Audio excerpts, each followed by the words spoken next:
மதுரை மீனாட்சி அம்மன் கோவிலில் நடைபெறவுள்ள சித்திரை திருவிழாவிற்கான ஏற்பாடுகள் மும்முரமாக நடைபெற்று வருகிறது. உலக பிரசித்தி பெற்ற மதுரை மீனாட்சி அம்மன் கோவிலில் நடைபெறும் சித்திரை திருவிழா தமிழகத்திலேயே முக்கிய விழாவாக கொண்டாடப்படுகிறது.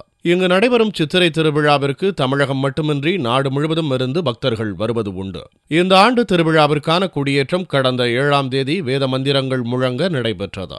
இதைத் தொடர்ந்து விழாவிற்கான ஏற்பாடுகள் மதுரை மாநகரில் களைகட்ட துவங்கியுள்ளது. திருக்கல்யாணம் நடைபெறும் ஆடி வீதிகளில் கண்ணை கவரும் வகையில் பந்தல் அமைப்பது, பக்தர்கள் நேர்த்திக்கடன் செலுத்துவதற்கான ஆடைகள் தைப்பது, தேரை சுத்தம் செய்து வண்ணம் பூசுவது போன்ற பணிகள் மும்மரமாக நடைபெற்று வருகிறது. இதனிடையே தேர்தல் பணியினால் நேர்த்திக்கடனுக்கு அளிக்கப்படும் துணிகள் விற்பனை குறைவாக உள்ளதாக விற்பனையாளர்கள் தெரிவிக்கின்றனர். 40 வருஷமா ஜவுளி வியாபாரம் பண்ணிட்டு இருக்கேன்.